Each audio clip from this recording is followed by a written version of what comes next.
Hello po mga kabayan, kamusta po kayo? Sana po nasa maayos po kayong kalagayan. Ang inyong lingkod po ay nagbabalik pong muli at tayo po ay magsama-sama magkomentuhan dito po sa Tambayan Makabayan. Mag-umpisa na po tayo. Ito pong kinatawan ng mga komunista at terorista di umano ay kinukundi na po yung gusto pong mangyari ng majority ng Pilipino at ni Senator Robin Padilla na pababain po yung edad ng mga kabataan na hindi po napaparusahan ng maayos at hindi halos nakukulong dahil po dun sa batas ni Kiko Pangilinan na juvenile law na pag ikaw ay 15 years old ay hindi ka pa basta-basta makukulong. Yan po kasi ang gusto nito pong mangyari, nito pong kinatawan ng mga komunista at terorista dahil pumapabor po sa kanila yan. Komentuhan po natin. Pakinggan po muna natin ito pong representative po ng mga terorista, mga kababayan. Pakinggan po natin.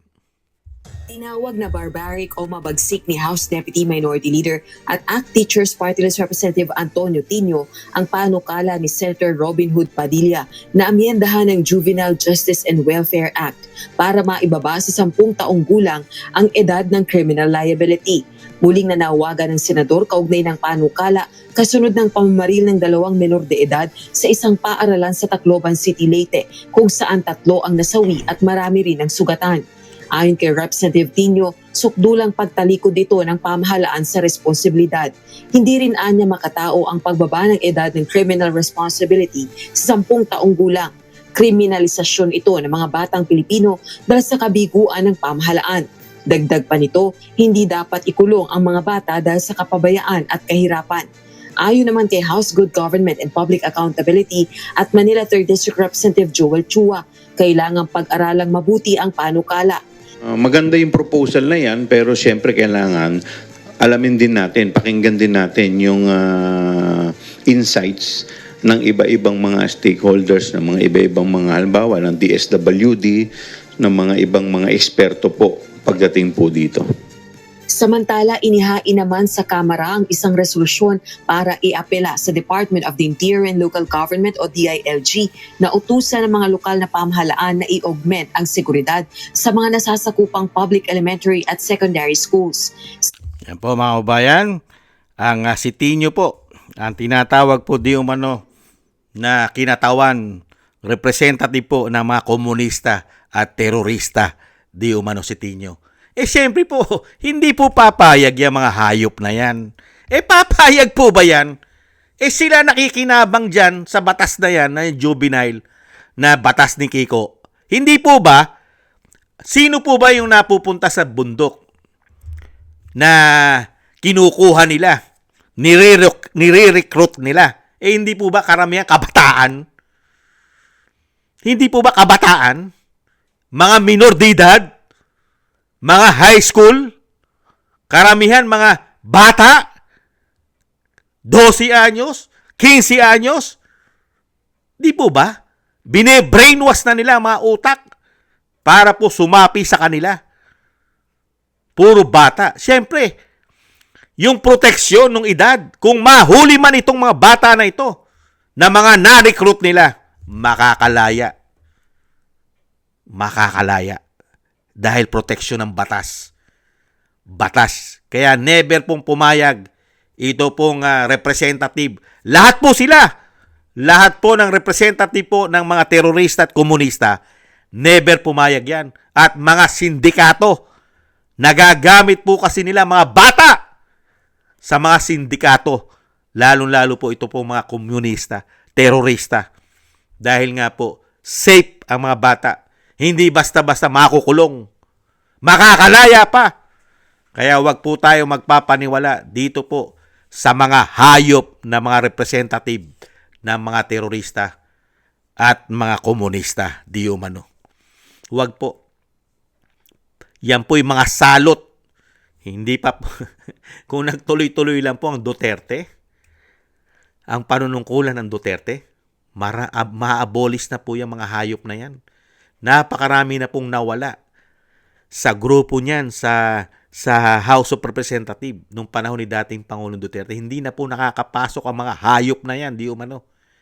Pero nung nagkaroon po ng gobyernong lupin at gobyernong bangag, di umano, ginawa po silang mga aso, di umano. At sila po ang ginawang mga attack dog. Hindi po ba? Para pabagsakin ang pamilya Duterte. At yan naman po ang ginagawa nila. Dahil magkakasama na po sila, mga hayop sila, di umano. Hindi po ba?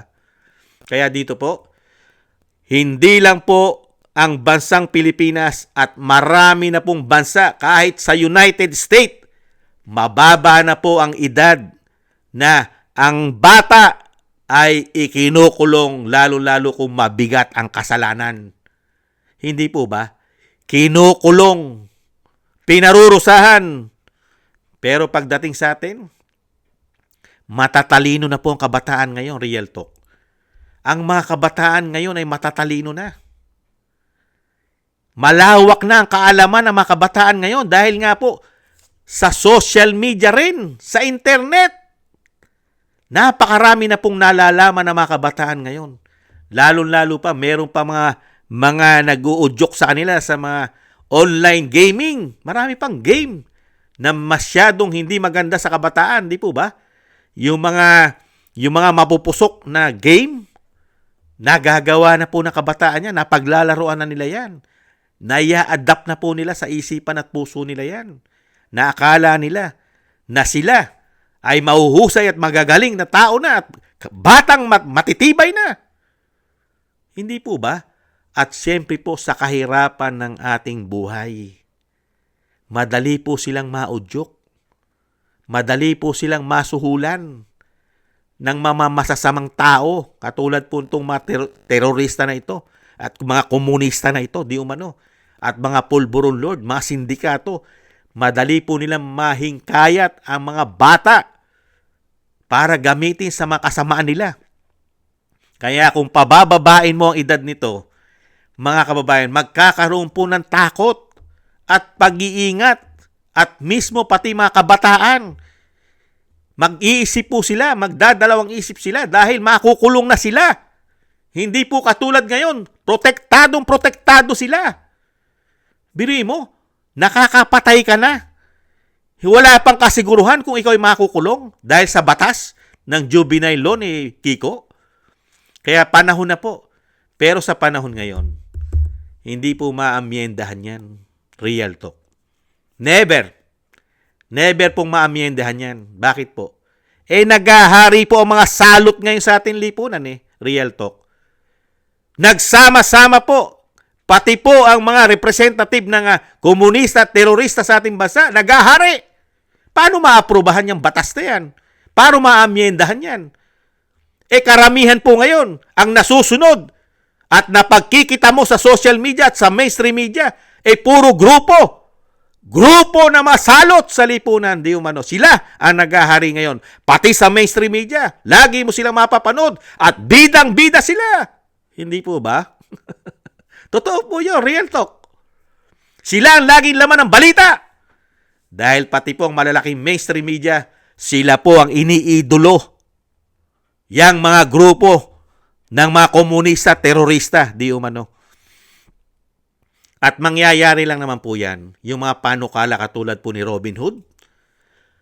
Hindi po ba? Hindi lang naman po yan ang gusto ng mga Pilipino Pati po, bitay. Magkaroon na po tayo ng bitay sa ating bansa. At ano pa? Yung maisabatas na rin po ang pulburon test. Napaka-importante po yan, lalo-lalo po sa mga politiko at lingkod bayan ng ating gobyerno. Lahat po, walang exempted. Kailangan po maisabatas yan. Yung pulburon test sa lahat, pati mga politiko. Bitay! At eto po, pababain na po ang edad.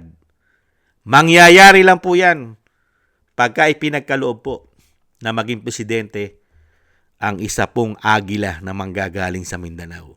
Mangyayari po lahat yan. Pero sa ngayon po, hanggang salita lang po yan. Hindi po mangyayari yan. Hanggang may pangulo na bangag, di umano, ayon sa kanyang ate. malabo po mangyari lahat yan. At tayo naman po umaasa na sana po ipagkaloob sa mga darating na panahon. At mga kababayan, wag na wag po tayong maniniwala. Wala pong ginagawang kabutihan ang mga tao na ito. Ito pong mga representative ng mga terorista at komunista, wala pa pong ginagawang kabutihan sa bayan yan. Inuubos lang po ang ating buwis na wala po tayong nakikita sa mga tao na yan. Baka ang ating buwis ay ibinibili pa nila ng armas para sa kanilang mga sinasabing mga kaalyado o pinagsisilbihan na grupo na komunista at terorista. Hindi kaya? Hindi po ba? Kaya ingat-ingat po tayo sa mga tao na yan. Yan po'y nagbabalat kayo. Nagpapakabait. Pero ang kaloob-looban po niyan ay puro hayop. Hayop po ang kaloob-looban niyan. Akala nila makukuha nila tayo sa nagsusuot ng barong, Pilipinyana, naka-Amerikana, para lang po maikubli ang kahayupan nila na ginagawa sa ating bansa. Marunong na po. Hindi na po tanga, bobo ang mga Pilipino. Ang nagpapakabobo na lang po at nagpapakatanga dahil po sa mali-malitang pakinabang ang malalaking mainstream media. Di umano, dahil sila po ang ina-idolize ngayon nila. Hindi po ba? Maraming salamat po mga kabayan at ingat-ingat po tayo. Mag-ingat po tayo sa mga grupo na ito. Huwag na huwag po tayong magpapaluko sa grupo na yan. Mga kababayan, dadalhin po tayo niyan sa kumunoy at sa kapahamakan. Huwag na huwag po tayong tumangkilik sa mga tao na yan. Mga balat kayo yan. Yung mga tao na yan. Maraming salamat po kay Senator Robin Padilla. Laban lang po. At tis-tis lang kayo, Senator Robin Padilla. At ang inyong mga panukala ay matutupad naman po yan sa tamang panahon. Tis-tis lang po. At ingat-ingat po kayo. Excuse me po. Maraming salamat po mga kabayan sa nagusto po natin tambayan mga kabayan sa TikTok at YouTube. At ganoon din po sa mga nagsusubscribe, sa mga nagko-comment, like, share, and subscribe. At patuloy po yung nagsusubscribe.